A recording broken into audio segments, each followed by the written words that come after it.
जय हिंद दोस्तों, welcome to VIP civil गुरु। तो गाइज, जैसा कि आप लोग को मालूम है कि हम लोग आरआरबी के प्रीवियस ईयर के क्वेश्चंस देख रहे थे जो कि हमारे सब्जेक्ट वाइज चल रहे थे। आज हम लोग अपना उसी को कंटिन्यू करेंगे जो कि हमारा बिल्डिंग मटेरियल हमने स्टार्ट करा था।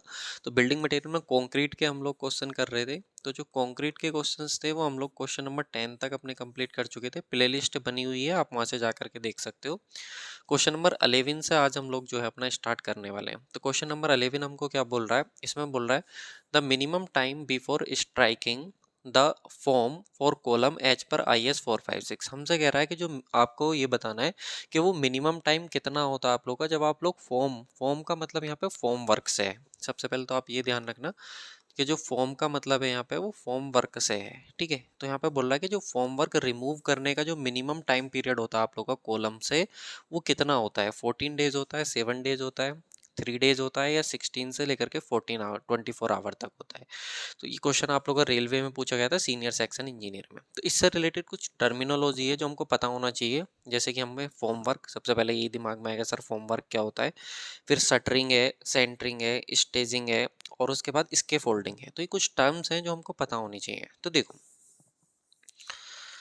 यहाँ पे एक एक टर्म्स को क्लियर करेंगे, फिर हम इस पे आएंगे, फिर अपने क्वेश्चन का आंसर भी टिक करेंगे। ठीक है, सबसे पहले हम लोग बात करते हैं हमारा कि सर फॉर्मवर्क होता क्या है। तो देखो, आपने देखा होगा जब हम लोग अपना क्या करते हैं, मान लो कि अगर हमको बीम कंस्ट्रक्ट करना है, ठीक है, बीम बनाना, तो बीम को बनाने के लिए क्या करते हैं हम लोग, एक हमारे पास फ्रेम होता है पूरा बना हुआ। ठीक है, इस तरीके की एक पूरी स्ट्रक्चर होती है जो हमारा फ्रेम बना होता है, जिसके अंदर एक फ्रेम कह सकते हैं या फिर जिसको हम लोग मोल्ड कह सकते हैं। जैसे ब्रिक बनाने का मोल्ड होता है, सेम वैसे ही मोल्ड होता है। ठीक है, तो उस मोल्ड के अंदर हम लोग अपना पहले रेनफोर्समेंट को डालते हैं। रेनफोर्समेंट के बाद हम अपना कॉन्क्रीटिंग करते हैं, जिसको हम लोग कास्टिंग बोलते हैं। अपना कास्टिंग करते हैं जब हम सीमेंट कॉन्क्रीट को इसके अंदर डालते हैं। ठीक है, तो ये जो हमारे पास है इसी को हम लोग बोलते हैं अपना फॉर्म। ये जो एक तरीके से मोल्ड हमने प्रिपेयर करा हुआ है। तो देखो यहाँ पे सिंपल लिखा हो, जो मोल्ड हमारे पास होता है जो क्या करता है, डिजायर शेप देता है बीम को या कॉलम को या कोई भी और स्ट्रक्चर का मेंबर है, उसको जो एक शेप प्रोवाइड कराता है हमारे पास, उसको हम लोग क्या बोलते हैं, अपना फॉर्म बोलते हैं। ठीक है, जबकि हमारे पास इसके फोल्डिंग क्या होता है, पहले इसके फोल्डिंग बताऊंगा आप लोगों को।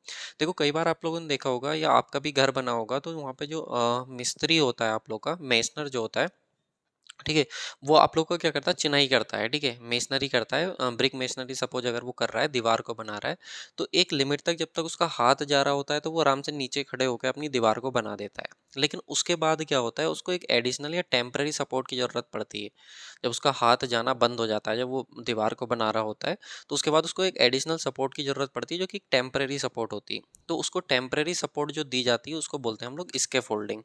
ठीक है, आपने देखा होगा, इसका इमेज भी है मेरे पास। देखो यहाँ पे अगर आप लोग देखो, तो यहाँ पे देखो फॉर्म वर्क जो आप लोग का फ्रेम होता है जिसके अंदर आप लोग की कास्टिंग करी जाती है बीम वगैरह की, उसको हम लोग अपना फॉर्म वर्क बोलते हैं। और इसका फोल्डिंग मैंने आप लोग को बता दिया, जो टेम्पररी सपोर्ट हम लोग देते हैं। ठीक है, इसके बाद इसके बाद दो तीन टर्म हो रहे हैं, एक शटरिंग है और एक आप लोग का सेंटरिंग है। देखो, अगर आप लोग बात कर रहे हो किसी वर्टिकल मोल्ड की, या कॉलम है या फिर वॉल है, तो कॉलम और वॉल को जब ये, जैसे ये आप लोग का फॉर्म वर्क है, ठीक है, ये फॉर्म है, तो इसका जो वर्टिकल वाला पोर्शन होगा, अगर मान लो इसकी जगह बीम की जगह कोई कॉलम होता, तो कॉलम का जो ये वर्टिकल वाला ये जो है, ठीक है, इसको हम लोग बोलेंगे अपना शटरिंग। ठीक है, इसको बोलेंगे हम लोग शटरिंग। जबकि सेंटरिंग क्या होता है, तो सेंटरिंग होता है आप लोग का हॉरिजॉन्टल सपोर्ट। जैसे ये बीम है तो बीम का ये हॉरिजॉन्टल, ये वाले जो पार्ट होंगे, ठीक है, हॉरिजॉन्टली ये जो सपोर्ट करेंगे, इस तरीके से अगर बीम जाएगा तो ये वाला और ये वाला जो हॉरिजॉन्टली सपोर्ट करेगा वो हमारे पास हो जाएगा आप लोग का सेंटरिंग। ठीक है, इसके बाद क्या होता है, स्टेजिंग। स्टेजिंग क्या होता है आप लोग का, आपने देखा होगा जो फॉर्म वर्क हम लोग प्रोवाइड कराते हैं, ठीक है, जब हम ये अपना फॉर्म वर्क लगाते हैं तो नीचे से इसको एक सपोर्ट दी जाती है। ठीक है, अब ये जो सपोर्ट दी जाती है इसको हम लोग बोलते हैं अपना स्टेजिंग। क्या बोलते हैं इसको, स्टेजिंग, या कई बार इसको आप लोग प्रोप भी बोलते हैं। ठीक है, नाम याद रखिएगा, नाम इंपॉर्टेंट है। कई बार हम इसको प्रोप भी बोलते हैं और आप लोग का स्टेजिंग भी इसको बोलते हैं। ठीक है, तो ये आप लोग का जनरली लकड़ी के भी हो सकते हैं, वुड के भी बने हुए हो सकते हैं, और ये आप लोग के जो है आप लोग के जो है स्टील वगैरह के भी ये बने हुए हो सकते हैं। ठीक है, यहाँ पे देखो, यहाँ पे भी दिखाया गया, यहाँ पे अगर आप देख रहे हो तो ये हमारे पास फॉर्म वर्क था, नीचे देखो ये सपोर्ट लगी हुई है ये। ठीक है, इसको रोकने के लिए, तो ये जो सपोर्ट लगी हुई है इसी को हम लोग बोलते हैं अपना स्टेगिंग। ठीक है, इसी का नाम होता है स्टेगिंग। ठीक है, तो स्टेगिंग क्या होता है, सेंटरिंग क्या होता है, शटरिंग क्या होता है, स्कैफोल्डिंग क्या होता है, फॉर्मवर्क क्या होता है, ये सब आप लोग को जो है पता होने जरूरी है। अब हमें जो फॉर्मवर्क होता है उसके लिए हमारा जो IS कोड है, ठीक है, जो हमारा IAS कोड है 456, ये हमको रिकमेंडेशन देता है कि जो फॉर्म वर्क है आप लोग उसको कितने टाइम में रिमूव कर सकते हो। तो ये बोलता है कि अगर आपने ऑर्डिनरी पोर्टलैंड सीमेंट को सर यूज करा है, और अगर आपका टेम्परेचर जो है वो 15 डिग्री सेंटीग्रेड से कम है, और साथ में आपने एडिक्वेट क्वेरिंग करी है, यानी कि जितनी ज़रूरत है उतनी आपने क्वेरिंग उसकी करी है, ठीक है, उस केस में आप लोगों का जो टाइप ऑफ फॉर्म वर्क है और उसको जो रिमूव करने का मिनिमम टाइम है वो कितना रहेगा। तो इन्होंने बोला है, पहले केस में बोल रखा है इन्होंने कि अगर मान लो वर्टिकल फॉर्म वर्क है, वर्टिकल फॉर्म वर्क कैसा है, मान लो कॉलम का है या फिर वॉल का, अभी मैंने बताया था जो आपका वर्टिकल फॉर्म वर्क होता है, ठीक है, एक आपको हॉरिजॉन्टल बीम में बताया था, ठीक है, जिसको हम लोगों ने सेंटरिंग बोला था, ठीक है, वहीं पर वर्टिकल वाला था जिसको हमने अभी क्या बोला था, शटरिंग बोला था, तो उसी की बात कर रहा है। तो अगर वर्टिकल फॉर्म वर्क है हमारा कॉलम पे है या वॉल पे है, तो हम उसको रिमूव कर सकते हैं अपना 16 से लेकर के 24 आवर के बीच, ठीक है, यानी कि एक दिन के अंदर अंदर आप उसको रिमूव कर सकते हो। क्लियर। उसके बाद सेकंड केस निकल के आता है आपका स्लैब का। अगर आपके पास स्लैब है, ठीक है, और स्लैब में भी आप लोगों का 100 फीट फॉर्म वर्क है, स्लैब पे आपने 100 फीट फॉर्म वर्क है, या फिर आप लोग का जो है वो प्रोप टू स्लैब है, यानी कि आप लोग का या तो प्रोप्स लगे हुए हैं या फिर 100 फीट लगा हुआ है। अब ये सर 100 फीट और प्रोप क्या होता है, तो देखो जो आपने ये सपोर्ट दी हुई है, ठीक है, जिसको अभी स्टैगिंग, इसी को हम लोग बोलते हैं प्रोप, ठीक है, और अगर आपने ये प्रोप नहीं लगाए हैं, तो आपने ये नीचे वाला देखो, जब आप लोग इसको बनाओगे 3D में, जब आप बनाओगे तो इस तरीके से बन के आएगा। तो ये बेस वाला पोर्शन होगा ये, ठीक है, तो ये अलग अलग हिस्से होते हैं, ये अलग पार्ट होता है, ये अलग पार्ट होता है, और ये अलग पार्ट होता है, इनको सबको कंबाइन करके तब एक फ्रेम, एक सांचा जो है वो तैयार करा जाता है। तो जो नीचे वाला होता है इसको बोलते हैं सोफिट, इसको क्या बोलते हैं, 100 फीट, जो नीचे वाला बेस इसका होता है, ठीक है। तो अगर हमने स्लैब है, अगर हम उसका 100 फीट रिमूव कर रहे हैं, ठीक है, from 100 feet from the work to slab, यानी कि जब उसको हम 100 फीट रिमूव कर रहे हैं तो उसको रिमूव कर सकते हैं हम लोग 3 दिन के अंदर अंदर, ठीक है, 3 दिन में आप लोग उसको आराम से रिमूव कर सकते हो। लेकिन अगर आप बात करो प्रोप्स की, तो प्रोप्स को रिमूव करने की कंडीशन क्या होती है कि इसमें स्पैन को कंसिडर करते हैं।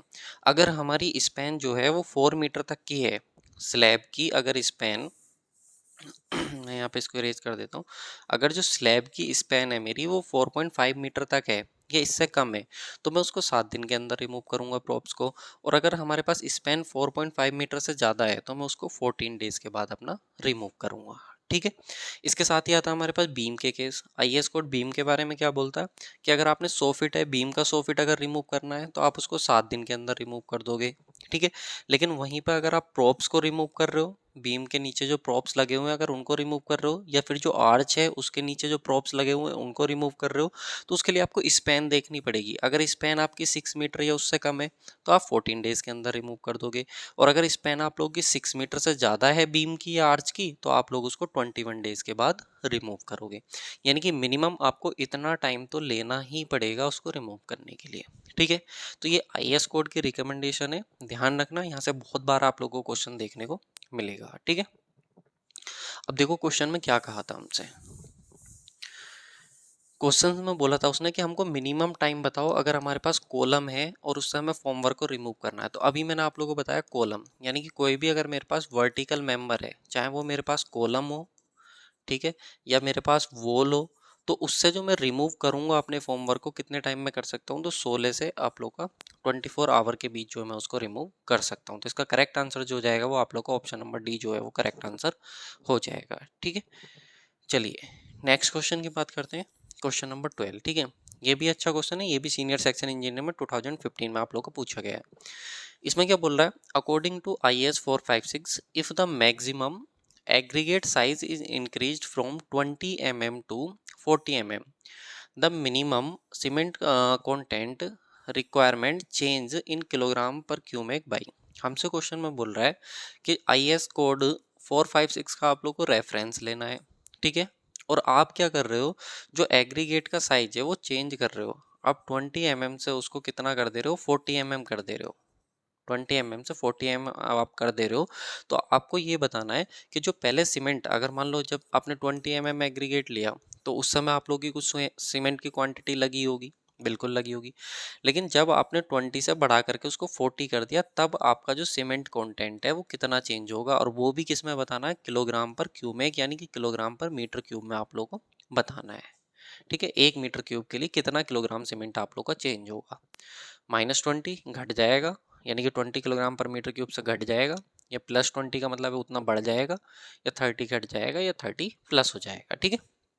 तो मैं आपको बता दूं, जो हमारा आईएस कोड है इसके लिए रिकमेंडेशन देता है कि अगर आपका एग्रीगेट का साइज 10 mm है तो कितना होगा, मैं दिखा देता हूँ। ये देखो, ये बोलता है हमारा आईएस कोड इसके लिए कि अगर आपका एग्रीगेट का साइज जो है वो 20 mm के रेस्पेक्ट में अगर घट रहा है, यानी कि 10 mm हो रहा है, तो आप अपना सीमेंट कंटेंट को बढ़ा दोगे 40 किलोग्राम पर मीटर क्यूब के हिसाब से।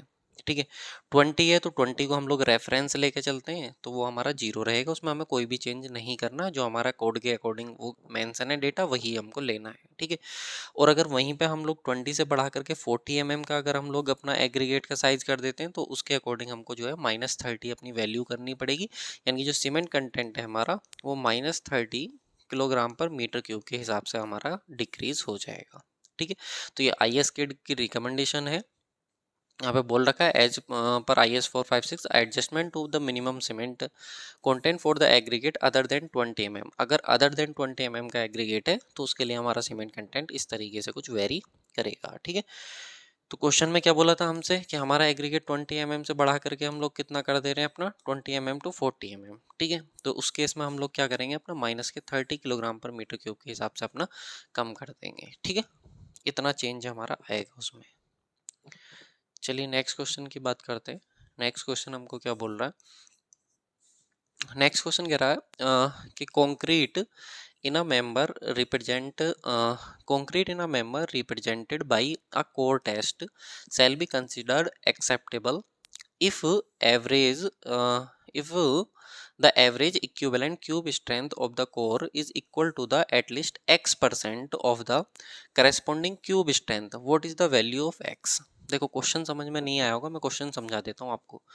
देखो हमारे पास ना जो कंक्रीट होती है, ठीक है, कंक्रीट के दो तरीके के टेस्ट हम लोग परफॉर्म करते हैं। एक हमारे पास होता है कोर टेस्ट, ठीक है, और एक होता है हमारे पास क्यूब टेस्ट। क्यूब टेस्ट या सिलेंडर टेस्ट भी हम लोग करते हैं। ठीक है, क्यूब टेस्ट जो करते हैं हम लोग वो करते हैं अपना करेक्टरिस्टिक स्ट्रेंथ निकालने के लिए। जो करेक्टरिस्टिक स्ट्रेंथ होती है हमारी कंक्रीट की, उसको निकालने के लिए हम लोग अपना क्यूब टेस्ट परफॉर्म करते हैं, और यहाँ से जो स्ट्रेंथ निकल के आती है उसको हम लोग बोलते हैं FCK। ठीक है, करेक्टरिस्टिक स्ट्रेंथ ऑफ कंक्रीट। जैसे कि अगर आपने M20 ग्रेड की कंक्रीट ली तो इसका मतलब इसकी जो करेक्टरिस्टिक स्ट्रेंथ है वो आप लोग की 20 मेगा पास्कल है। ये बात हमको पता है। ठीक है, लेकिन जब हम किसी भी स्ट्रक्चर के मेंबर को बनाते हैं, ठीक है, तो बनाने के बाद अगर मान लो आप ब्रिज का कंस्ट्रक्शन कर रहे हो, सपोज आप ब्रिज का कंस्ट्रक्शन कर रहे हो, जब आपने ब्रिज बनाना शुरू करा तो आपने कंक्रीट को टेस्ट करा तो आपको लगा ठीक है स्ट्रेंथ सही है, आपने सारी चीज़ें सारे टेस्ट एकदम प्रॉपर तरीके से कर लिए, क्लियर। लेकिन जब आप ब्रिज को बना रहे थे उस समय आपके दिमाग में आया या आपको डाउट हुआ कि यार ब्रिज की जो कंक्रीट की जो स्ट्रेंथ है ना वो प्रॉपर स्ट्रेंथ हमको नहीं मिल पा रही, जो हमारी डिज़ायर स्ट्रेंथ है जो हमको चाहिए वो स्ट्रेंथ हमको नहीं मिल पा रही। तो उस समय हमारा जब स्ट्रक्चर का कंस्ट्रक्शन चल रहा होता है, उसका ब्रिज का कंस्ट्रक्शन चल रहा है, तो उसकी बीच में अगर हमको स्ट्रेंथ चेक करनी है या अगर हमारे मन में डाउट आया है या फिर हमारा जो है कंस्ट्रक्शन कंप्लीट हो गया, फिर अगर हमें उसकी स्ट्रेंथ को चेक करना है तो हम उसके लिए करते हैं अपना कोर टेस्ट। क्या करते हैं, कोर टेस्ट। ठीक है, तो जब हम कोर टेस्ट करते हैं तो कोर टेस्ट में हम लोग करते क्या है, जो हमारी स्ट्रक्चर बन चुकी है, जैसे ब्रिज अगर हमारा बन चुका है तो हम इसमें से ब्रिज में से काट करके एक सैंपल निकालते हैं कंक्रीट का, और वो सैंपल जो निकालते हैं वो हमारा सिलेंडर फॉर्म में होता है। कैसा होता है, सिलेंडर फॉर्म में होता है। तो उस सिलेंडर को जब हम लोग निकालते हैं तो उसके लिए टेस्ट परफॉर्म करते हैं, जिससे हम लोग उसकी कोर स्ट्रेंथ निकालते हैं। क्या निकालते हैं, कोर स्ट्रेंथ। तो जब हम कोर स्ट्रेंथ निकालते हैं तो हम ये चेक करते हैं कि जो कोर स्ट्रेंथ है उसकी, जो हमने सैंपल, जो ब्रिज का सैंपल हमने निकाला है, उसकी जो कोर स्ट्रेंथ है अगर वो हमारी 85% आ जाती है FCK की, जो करेक्टरिस्टिक स्ट्रेंथ है, अगर उसकी 85% अगर हमको मिल जाती है तो हम ये मान के चलेंगे कि हमारा जो हमने जो अपना टेस्ट कर रहे हैं, कोर टेस्ट है, वो हमारा सक्सेसफुल हुआ, या जो हमारी स्ट्रेंथ है, डिजायर स्ट्रेंथ, वो हमको मिल चुकी है। ठीक है, अगर वो 85% आ जाती है करेक्टरिस्टिक स्ट्रेंथ की तो। क्लियर है।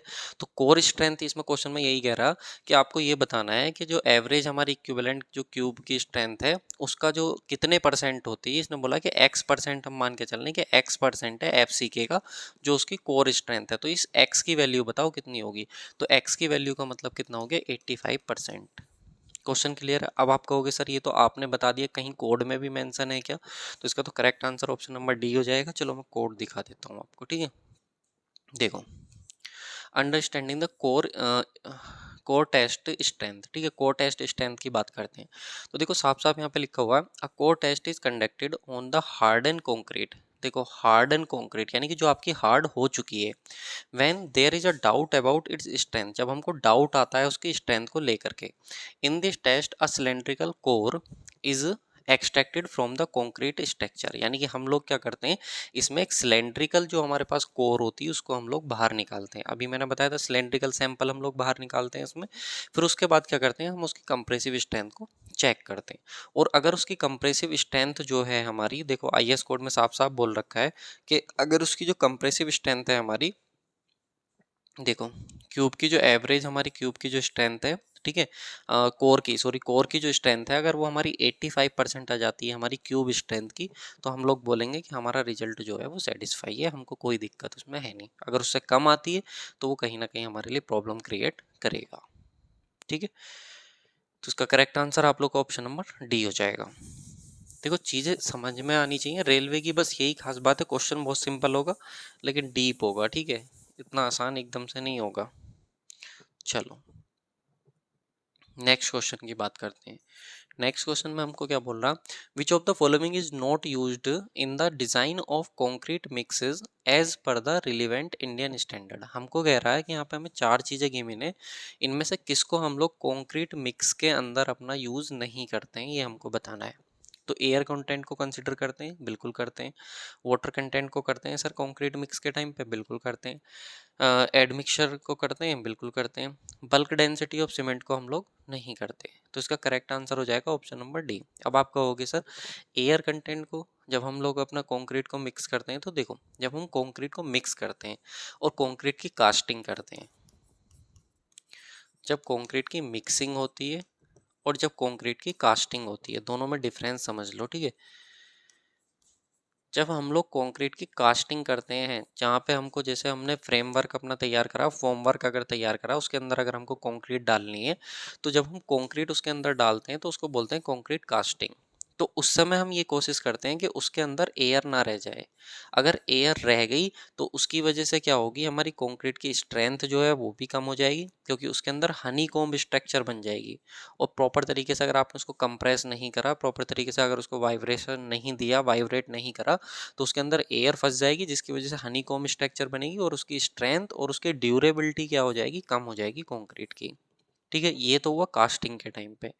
लेकिन बात करें अगर हम लोग मिक्सिंग के टाइम पे, जब हम कंक्रीट को मिक्स करते हैं तो हम कोशिश करते हैं कि उसके अंदर एयर आ जाए। क्यों? क्योंकि अगर एयर उसके अंदर इंट्रैप्ड हो जाएगी तो वो हमारी क्या करेगी, वर्केबिलिटी को बढ़ा देगी, वर्केबिलिटी को बढ़ा देगी। अब सर ये वर्केबिलिटी क्या होता है, तो वर्केबिलिटी होता है ease work with concrete, ease work with concrete, यानी कि अब कंक्रीट के साथ काम करना हमारा थोड़ा आसान हो जाएगा अगर उसके अंदर जो है हमारी एयर जो है इंट्रैप्ट हो जाएगी, क्योंकि वर्केबल हो जाएगी कंक्रीट, इजीली जो है वो मिक्स हो जाएगी। तो इसलिए हमारा एयर कंटेंट तो जो है मिक्सिंग के टाइम पे हेल्प करता है। वाटर कंटेंट तो करेगा ही, एड मिक्सर उसकी रेट को हमारा बढ़ाने या घटाने के काम आप लोग का आता है। लेकिन जो बल्क डेंसिटी है वो हमारी किसी काम नहीं, कंसिडर उसको हम करते हैं। तो यहाँ पे कुछ मैंने स्टेप्स आप लोग को लिखे हुए हैं, देखो यहाँ पे। Concrete mix design is done as per IS, एक आईएस कोड है हमारे पास, जो कि है हमारे पास कितना, इंडियन स्टैंडर्ड कोड 10262 2019, ठीक है, लेटेस्ट कोड है हमारा, किसको लेकर के, कॉन्क्रीट मिक्स डिज़ाइन को लेकर के, ठीक है। ये बोलता है एंड आईएस कोड 456/2000 कोड जो है हमारा, जो हमारा इन ये बोलते हैं कि अगर आप लोग को जो है कॉन्क्रीट मिक्स डिज़ाइन करना है तो इसके की पैरामीटर्स जो हैं वो हमारे पास होते हैं। वाटर कंटेंट होता है सर, सीमेंट कंटेंट हमारे पास होता है, एग्रीगेट कंटेंट हमारे पास होता है, एड मिक्सचर कंटेंट हमारे पास होता है और एयर कंटेंट हमारे पास होता है। तो ये सब के सब हमारे पास जो है जब हम कंक्रीट को मिक्स करते हैं अपना, उस समय हमको हेल्प करते हैं। वाटर कंटेंट क्या करता है, तो वाटर कंटेंट हमारा हाइड्रेशन और वर्केबिलिटी को आप लोग का कंट्रोल करता है। सीमेंट की बात करें तो आप लोग को मालूम है कि जो स्ट्रेंथ आती है आप लोग की, क्योंकि सीमेंट आप लोग का कैसा है, एडिसिव मटेरियल है, तो बाइंड करने का काम करता है, तो स्ट्रेंथ आप लोग की और ड्यूरेबिलिटी। एग्रीगेट की बात करें तो आप लोग का बल्क स्ट्रेंथ, आप लोग को बल्क और स्ट्रेंथ दोनों प्रोवाइड कराता है, ठीक है, एक बल्क वॉल्यूम दे देता है एग्रीगेट उसको। एड मिक्सचर आप लोग को मालूम ही है, अगर उसकी कंक्रीट की प्रॉपर्टी को इनहांस करना है तो या फिर एक्सिलरेट करना है, रिटार्डर उसको मिक्स करने होते हैं, यानी कि या तो उसकी रिएक्शन टाइम को बढ़ाना हो या घटाना हो, तो उसके लिए हम लोग अपना एड मिक्सचर यूज कर लेते हैं। एयर मैंने आप लोग को बताई, मिक्सिंग के टाइम पे आप लोग की ये जो है ड्यूरेबिलिटी और जो आप लोग की वर्केबिलिटी उसको आप लोग की इम्प्रूव करता है। ठीक है, तो ये आप लोग यहाँ पे दिए हुए हैं, एक एग्जाम्पल भी मैंने यहाँ पे कंसिडर करा है इसको प्रॉपर तरीके से समझने के लिए। देखो, suppose we need to design an M30 grade of concrete mix. अगर हमको एक M30 जो है ग्रेड का जो कॉन्क्रीट है हमें वो प्रिपेयर करना है। ठीक है, तो the following parameters will be consider. कौन कौन से पैरामीटर? वाटर कंटेंट रेशियो हम लोग लेंगे, वाटर सीमेंट रेशियो लेंगे। ठीक है, सीमेंट कंटेंट हम लोग अपना निकालेंगे on the basis of water cement ratio, इसके बेस पे। ठीक है, उसके बाद हम लोग फाइन और कोर्स एग्रीगेट अपने लेंगे, एड मिक्सचर अपने लेंगे, और साथ में हम लोग एयर कंटेंट अपना लेंगे for a specific condition. First resistance ये हमारे पास इससे निकल के आता है। और बाकी मैंने आप लोगों को बता दिया, बल्क डेंसिटी ऑफ सीमेंट जो होता है उसका कोई भी रोल आप लोग का उसमें नहीं होता, और आप भी देख चुके होगे इसमें कहीं पे भी आप लोग का जो है बल्क डेंसिटी ऑफ सीमेंट का कोई भी रोल नहीं है। ठीक, चलिए नेक्स्ट क्वेश्चन की बात करते हैं। नेक्स्ट क्वेश्चन में हमको क्या बोल रहा है? The minimum time before striking the props to slab less than 4.5 metre as per IS 456। हमसे कह रहा है कि आप मिनिमम टाइम बताओ रिमूव करने का, स्ट्राइक करने का स्लैब से प्रोप्स को। ठीक है, जब आपकी जो स्लैब है वो लेस देन है कितना? 4.5 मीटर। ठीक है, तो देखो मैंने आप लोगों को बताया था कि अगर आप लोगों के पास स्लैब है, ठीक है, यहाँ पे देखो, अगर आप लोग के पास स्लैब है, ठीक है, और स्लैब से अगर आपको 100 फीट रिमूव करना है तो वो आप 3 दिन में रिमूव कर दो। लेकिन स्लैब से अगर आपको प्रॉप्स रिमूव करना है तो स्पैन देखो, आप पहले स्पैन 4.5 मीटर है तो 7 दिन लगाओगे आप, और अगर स्पैन 4.5 मीटर से ज़्यादा है तो आप कितने टाइम लगाओगे? 14 डेज का आप टाइम लगाओगे। तो उसने बोला है कि स्लैब है उससे आप उसको प्रॉप्स को रिमूव करना है, और साथ में जो उसकी स्पैन है वो 4.5 मीटर से कम है। तो देख लो जरा क्वेश्चन को, उसने बोला है कि आपके पास स्लैब है, प्रॉप्स को रिमूव करना है आपको, और जो उसकी लेंथ है वो 4.5 मीटर से कम है, तो टाइम कितना लगेगा आप लोग का? 7 डेज का टाइम लगने वाला है। ठीक है, पहला ही क्वेश्चन मैंने आप लोग को ये बताया था। नेक्स्ट क्वेश्चन की बात करते हैं। इसमें क्या बोल रहा है? According to IS 456 nominal mix concrete can be used up to which of the following grade. देखो, जो हमारे पास कंक्रीट को मिक्स करने के जो तरीके होते हैं वो दो होते हैं। एक होता है हमारे पास नॉमिनल मिक्स, नॉमिनल मिक्स होता है। ठीक है, दूसरा हमारे पास होता है डिजाइन मिक्स, डिजाइन मिक्स। ठीक है, नॉमिनल मिक्स होता है और डिजाइन मिक्स होता है। तो इसमें कह रहा है कि जो नॉमिनल मिक्स हम लोग करते हैं वो किस ग्रेड तक करते हैं? कंक्रीट की 10 ग्रेड तक करते हैं, M10 तक करते हैं, M15 तक करते हैं, या फिर M20 तक करते हैं, या फिर M25 तक करते हैं? किस ग्रेड तक हम लोग करते हैं? तो मैं आप लोग को दोनों बताता हूँ, नॉमिनल मिक्स और डिजाइन मिक्स। आप लोग याद रखिएगा, यहाँ से क्वेश्चन आप लोग का बन सकता है। देखो, कंक्रीट मिक्स डिजाइन, इसका मतलब क्या है? तो कंक्रीट मिक्स डिजाइन का मतलब है, हमको पता है सर कंक्रीट जो है हमारे पास वो कैसे बनेगी? सीमेंट होगा हमारे पास सर, एग्रीगेट होगा हमारे पास सर, वाटर होगा सर हमारे पास, और हमारे पास एड मिक्सचर होंगे। इन सब के कॉम्बिनेशन से क्या बनेगा? हमारे पास कंक्रीट प्रिपेयर होगा। तो इन सब की क्वांटिटी एक फिक्स्ड प्रोपोर्शन के अंदर रहे, इसके लिए हम लोग अपना कंक्रीट मिक्स डिजाइन करते हैं। क्लियर? अब इसके मेथड कितने होते हैं? तो दो होते हैं, एक नॉमिनल मिक्स मेथड होता है और दूसरा हमारे पास डिजाइन मिक्स मेथड होता है, जैसा अभी मैंने आप लोगों को बताया। बात करें नॉमिनल मिक्स मेथड की, तो नॉमिनल मिक्स मेथड जो होता है आप लोगों का, fixed proportion of cement, sand and aggregate. हम फिक्स्ड प्रोपोर्शन में अपना लेते हैं सीमेंट सैंड एग्रीगेट को, और इसमें जो हम लोग अपना प्रिपेयर करते हैं वो M10, M15 और M20 ग्रेड को हम लोग अपना प्रिपेयर करते हैं। और क्वेश्चन में यही पूछा उसने कि नॉमिनल मिक्स में जो है आप किस ग्रेड तक प्रिपेयर करते हो? तो सर M10 आप करते हो, सर M15 आप करते हो, और सर M20 आप करते हो। तो करेक्ट आंसर क्या हो जाएगा? M20 तक आप लोग जो है वो प्रिपेयर करते हो। इसके बाद नॉमिनल मिक्स को कहाँ पे यूज करते हैं? तो कहीं पे अगर स्मॉल कंस्ट्रक्शन का कोई प्रोजेक्ट चल रहा है तो वहाँ पे हम लोग जो है अपना यूज कर लेते हैं, जहाँ पर जो हमारे पास स्ट्रेंथ रिक्वायरमेंट है वो बहुत ज़्यादा हाई नहीं है, वहाँ पे हम लोग अपना यूज कर लेंगे। वहीं पर डिज़ाइन मिक्स को बात करें तो डिज़ाइन मिक्स आप लोग का जो है एक प्रॉपर तरीके से lab base, lab tested method है आप लोग का, जहाँ पर आप लोग की जो स्ट्रेंथ है और ड्यूरेबिलिटी है वो बहुत ज़्यादा आप लोगों को चाहिए होती है। यूज कहाँ पे करोगे? कोई भी लार्ज प्रोजेक्ट है वहाँ पे आप यूज करोगे, या कहीं पे हाई स्ट्रेंथ की अगर आपको कंक्रीट चाहिए तो वहाँ पे आप लोग अपना डिज़ाइन मिक्स यूज करोगे। और डिज़ाइन मिक्स ही हम लोग यूज करते हैं, तो इसलिए हम लोग M25, M30 और M40 ग्रेड तक अपना यूज करते हैं। तो लास्ट टाइम नॉमिनल मिक्स से पूछा था, हो सकता है इस बार डिज़ाइन मिक्स से पूछ ले। तो डिज़ाइन मिक्स से पूछेगा तो M40, M30 और M25, तो कहाँ तक, M40 तक हम लोग जो है अपना इससे मिक्स करते हैं। ठीक है, फॉलोज स्टैंडर्ड लाइक IS 1062, जैसा कि मैंने आप लोगों को बताया अभी, ये कोड हमारा जो है डिज़ाइन मिक्स के लिए फॉलो होता है, IS 10262 2019। ठीक है, ये आप लोग का डिज़ाइन मिक्स के लिए जो कोड है वो आप लोग का फॉलो होता है, तो ये आप लोग याद रखिएगा। ठीक है, आई होप आप लोग को ये क्वेश्चन भी जो है वो क्लियर हुआ होगा। नेक्स्ट क्वेश्चन है हमारे पास, ये क्वेश्चन भी अच्छा है। देखो, इसमें हमको बोल रहा है the batching tolerance of the cement as per IS 456। देखो, जब हम लोग अपना कंक्रीट को प्रिपेयर करते हैं तो उसमें एक स्टेप होता है बैचिंग। ठीक है, तो बैचिंग में क्या होता है कि हम लोग क्वांटिटी को लेते हैं। अब सर क्वांटिटी किसकी लेंगे, तो हमको पता है सर क्वांटिटी किसकी लेंगे, कंक्रीट जो बनती है वो सर सीमेंट से बनती है। और क्या होता है सर, एग्रीगेट होता है। और क्या होता है सर, वाटर होता है। और क्या होता है सर, एडमिक्सचर होता है। इन सब के कॉम्बिनेशन से हमारी कंक्रीट बनती है। तो इनकी क्वांटिटी को, चाहे सीमेंट हो, एग्रीगेट हो या वाटर हो, ठीक है, इनकी क्वांटिटी को हम लोग जो लेते हैं वो उस प्रोसेस को हम लोग बोलते हैं बैचिंग। अब ये जो क्वांटिटी ली जाती है वो दो तरीके से ली जाती है। एक तो बाई वेट ली जाती है सर, और एक लेते हैं बाई वॉल्यूम। एक तो बाई वेट ली जाती है और एक आप लोग की बाई वॉल्यूम ली जाती है। इसमें से भी मोस्टली कौन सी प्रीफर करी जाती है, तो मोस्टली जो प्रीफर करी जाती है सर वो आपकी कौन सी करी जाती है, बाई वॉल्यूम वाली जो है आप लोग की प्रीफर करी जाती है। ठीक है, तो यहाँ पे हमसे कह रहा है कि अगर आप बैचिंग कर रहे हो, और बैचिंग में आप लोग को बताना है जो सीमेंट आप लोग कंसिडर कर रहे हो उसमें कितना टॉलरेंस एक्सेप्टेबल होता है, यानी कि कितनी जो एरर है, कितनी मिस्टेक जो है वो आपकी एक्सेप्टेबल होगी। तो याद रखना वो हमारी ±2% जो है वो आप लोग का, या तो प्लस या तो 2% बढ़ जाए या 2% घट जाए, तो उतना हम लोग जो है अपना वो एक्सेप्ट कर लेते हैं सीमेंट को। ठीक है, किसके अंदर, कंक्रीट के अंदर।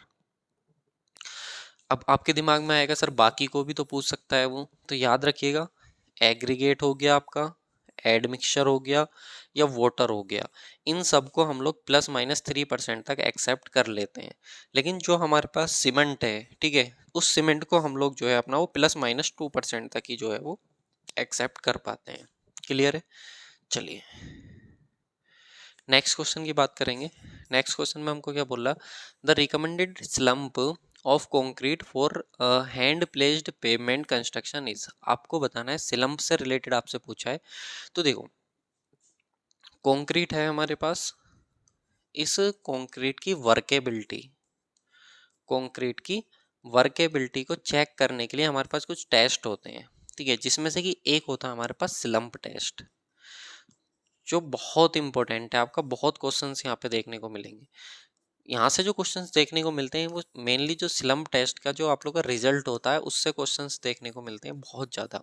जैसे कि ये भी एक क्वेश्चन बनाया आप लोग का, इसमें कह रहा है कि आप पेमेंट कंस्ट्रक्शन है और आपको ये बताना है कि स्लम्प टेस्ट जो होगा उसमें कितनी वैल्यू आप लोगे, 50 से लेकर के आप लोग का 100 mm या 25 mm या 150 mm या 25 से 75 mm। तो इसका करेक्ट आंसर तो हो जाएगा ऑप्शन नंबर डी। ठीक है, अब समझ लो इसके बारे में। देखो, स्लम्प टेस्ट आप लोग को आने वाली वीडियोस में मैं अच्छे से समझाऊंगा। यहाँ पे बस मैंने एक टॉपिक यहाँ पे आपके लिए उठाया, टाइप्स ऑफ स्लम्प्स। ये जनरली आपको देखने को नहीं मिलेगा और ना ही कोई पढ़ाएगा आपको। ठीक है, ये क्वेश्चंस आप लोगों का पूछा जाता है, ESC में पूछा जाता है। देखो, एक होता है आप लोग का ट्रू स्लम्प, एक होता है आप लोग का सीयर स्लम्प, एक होता है आप लोग का कोलैप्स स्लम्प, और एक होता है आप लोग का जीरो स्लम्प। ठीक है, समझो, जब हम लोग अपना स्लम्प करते हैं, तो स्लम्प टेस्ट करते हैं, तो उसके लिए प्रॉपर हमारे पास जो है एक हमारा इस तरीके का फ्रेस्टम शेप का जो रहता है, एक हमारे पास सैंपल रहता है। ठीक है, तो इसमें हमको बोल रहा है ट्रू स्लम्प में क्या होता है, concrete retains its shape but slightly settles. Concrete जो है वो अपनी जिस शेप में हमने सैंपल प्रिपेयर करा है वो उसी शेप में रहेगी, बस थोड़ी सी सेटल हो जाएगी, यानी कि इसकी जो आपकी ओवरऑल डेप्थ थी वो थोड़ी सी क्या हो जाएगी, रिड्यूस हो जाएगी। तो उसको बोलेंगे हम लोग अपना ट्रू स्लम्प। इसके बाद shear slump, one side of the concrete mass falls. जब ये जो कंक्रीट का आपने सैंपल तैयार करा है इसका एक साइड जो है गिर जाए, एक साइड फॉल कर जाए, ठीक है, तो उसको हम लोग बोलते हैं अपना सीयर स्लम्प। उसके बाद आता है collapse slump, the concrete completely falls apart, जब ये पूरे तरीके से आप लोग का बिखर जाए, टूट के गिर जाए, तो उसको हम लोग बोलते हैं अपना कोलैप्स स्लम। एक होता है आप लोग का zero slump, no settlement indicating very dry concrete, जब ये बहुत ज़्यादा ड्राई हो, किसी तरीके का इसमें सेटलमेंट ना हो, जो आपने सैंपल भरा था उस कोनिकल शेप के अंदर जो आपने बनाया था वैसा का वैसा ही रहे, तो उसको हम लोग बोलते हैं अपना जीरो स्लम्प। ठीक है, अब आपसे क्वेश्चन क्या है, क्वेश्चन पूछता है यहाँ से स्टेबल से, आपसे कहेगा कि आप रोड कंस्ट्रक्शन कर रहे हो लेकिन वहाँ पे वाइब्रेशन भी कर रहे हो, तो उसके लिए जो स्लम्प वैल्यू होती है वो आप लोग की होती है 25 से लेकर के 50 mm, जो हमसे क्वेश्चन में पूछा था। और हमारे पास 25 से लेकर के 50 का कोई ऑप्शन नहीं था, इसलिए हमने 25 से 75 ऑप्शन अपना लगाया। आपसे कहेगा कि आपके पास बीम है, स्लैब है, कॉलम है, तो उसके लिए स्लम्प आरसीसी वर्क के लिए कितना होना चाहिए, तो 75 से लेकर के 150 mm आप लोग का स्लम्प होना चाहिए। इसके बाद मास कंक्रीटिंग की बात करें, डैम हो गया, जैसे फाउंडेशन हो गया आप लोग का, ब्रिज हो गया, तो उसके लिए जो आप लोग की वैल्यू होती है वो 25 से 75 mm हम लोग लेकर के चलते हैं कि इतना स्लम वैल्यू हमारा होना चाहिए। अगर पेमेंट का कंस्ट्रक्शन है और वहाँ पे वाइब्रेशन नहीं है और यहाँ पे वाइब्रेशन था, अगर वाइब्रेशन नहीं है तो वैल्यू आप लेकर के चलोगे सर 20 से लेकर के 40 mm तक की आप लोग लेकर के चलोगे। ठीक है, इसके बाद नेक्स्ट क्वेश्चन है हमारे पास, यहाँ पे देखो हमको क्या बोल रहा है, द रिकमेंडेड स्लम्प और पंप्ड कंक्रीट। अगर आप लोग देखो, मान लो कि ये आप लोग की मल्टी स्टोरी बिल्डिंग है, अब यहाँ पे कंक्रीट मिक्सर टैंक आपका है और आपको ये कंक्रीट जो है वो यहाँ पे भेजनी है टॉप फ्लोर पे, तो जब कंक्रीट आपको टॉप फ्लोर पे भेजनी है तो यहाँ पे आप लोग लगा होगा पंप। ठीक है, तो इसमें कह रहा है कि जब आप कंक्रीट को पंप करोगे, कहीं पे कंक्रीट को पंप करोगे, तो उस समय जो आपका स्लम्प है, उसके लिए जो स्लम्प रिजल्ट है, स्लम्प वैल्यू है, वो कितनी होनी चाहिए। तो याद रखिएगा उसके लिए जो वैल्यू है इंचेस में, वो 3 से लेकर के 4 इंचेस आप लोग की होनी चाहिए, ऐसा आईएस कोड में आप लोग का मेंशन है। ठीक है, फैक्चुअल क्वेश्चन है, डायरेक्ट याद रखिएगा। क्लियर है। नेक्स्ट क्वेश्चन हमको क्या बोल रहा है, नेक्स्ट क्वेश्चन बोल रहा है according to IS 456 what is the minimum number of specimen to be tested for the estimating the compressive strength of concrete. Okay, question में हमको बोल रहा है कि जो IS कोड 456 है वो हमको ये बताता है कि आपको अगर आपकी मिनिमम, अगर आपको सॉरी कंप्रेसिव स्ट्रेंथ निकालनी है कंक्रीट की, अगर आपको कंप्रेसिव स्ट्रेंथ निकालनी है तो उसके लिए आप सैंपल लेते हो कंक्रीट के, तो आपको बताना है कि मिनिमम कितने सैंपल आप लोग लेते हो। ठीक है, तो इसका जो करेक्ट आंसर हो जाएगा आप लोग का, वो हो जाएगा मिनिमम सैंपल जो हम लोग लेकर के चलते हैं वो लेते हैं 3।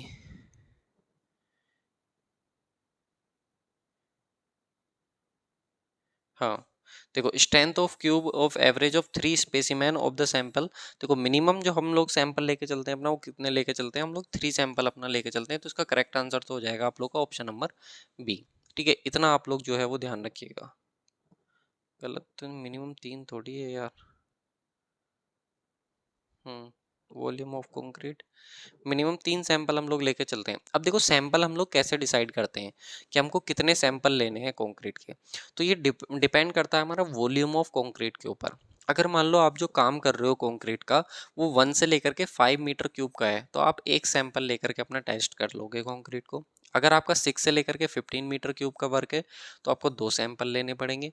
16 से लेकर के 30 मीटर क्यूब का है तो आपको 3 सैंपल लेने पड़ेंगे सर कंक्रीट के। 31 से 50 मीटर क्यूब का है तो आपको 4 सैंपल लेने पड़ेंगे। ठीक है, और अगर ग्रेटर देन 50 है, यानी कि ग्रेटर देन 50 मीटर क्यूब का है, तो आपको 4+1, यानी कि आप लोग 4 तो लोगे ही लोगे, फिर उससे आगे जितना भी होगा, सपोज जैसे 150 मीटर क्यूब का अगर आपको निकालना है, ठीक है, तो 150 में से 50 मीटर क्यूब के लिए तो 4 सैंपल आप तैयार करोगे ही। उसके बाद कितना बचा, 50 बचा, तो 50 मीटर क्यूब के लिए एक और लोगे, फिर एक और 50 बचा तो उसके लिए एक और लोगे। इस तरह से टोटल आप लोग 6 सैंपल अपने लेकर के जो है वो टेस्ट करोगे। ठीक है, ये ध्यान रखना। और जब आप कंप्रेसिव स्ट्रेंथ निकालते हो तो उसके लिए जो क्यूब लेते हो वो कितना लेते हो आप लोग, 150 mm का रहता है वो, 150 mm साइज का रहता है, या 15 सेंटीमीटर साइज का आप लोग का रहता है। ठीक है, तो ये ध्यान रखिएगा आप लोग कितने स्पेसिमेन लेते हो, यहाँ पे 3 स्पेसिमेन आप लोग मिनिमम जो है वो कंसिडर करके चलते हो। ठीक है, चलो ये तो इतने ही थे, ठीक है। बाकी क्वेश्चन नेक्स्ट वीडियो में करेंगे। अगर आप लोगों को मेरे साथ जुड़ करके अपने सारे सब्जेक्ट्स कंप्लीट करने, अगर सभी सब्जेक्ट के क्वेश्चंस लगाने हैं, तो हमारा सुदर्शन बैच चल रहा है। एग्जाम कोई भी हो, क्वेश्चन हमारा होगा। डिटेल में आप लोग को क्वेश्चन देखने को मिल जाएंगे, GATE, ESC, SSC JE, RRB JE, Gupta and Gupta, youth के क्वेश्चन, ठीक है। सभी के आप लोग को इसमें देखने को मिल जाएंगे। 25,000 प्रीवियस ईयर के क्वेश्चन हैं, ठीक है। अगर आप लोग को आरआरबी जेई के सभी सब्जेक्ट के अगर चाहिए आप लोग को प्रीवियस ईयर के क्वेश्चन, ठीक है, सिविल इंजीनियरिंग के जितने भी हैं, तो वो सिर्फ 299 में आप लोग को बुक से भी कम प्राइस में आप लोग को वीआईपी सिविल गुरु एप्लीकेशन पे देखने को मिल जाएंगे। और अगर आप एसएससी जेई 2025 को टारगेट कर रहे हो, तो सबसे बेस्ट बैच आप लोग के लिए हो जाएगा एसएससी जेई चैंपियन बैच। इसमें आप लोग जो है वो अपना इनरोल कर सकते हो। बाकी आप लोग को वीडियो कैसी लगी कमेंट करके जरूर बताइएगा। वीडियो को लाइक कीजिएगा यार।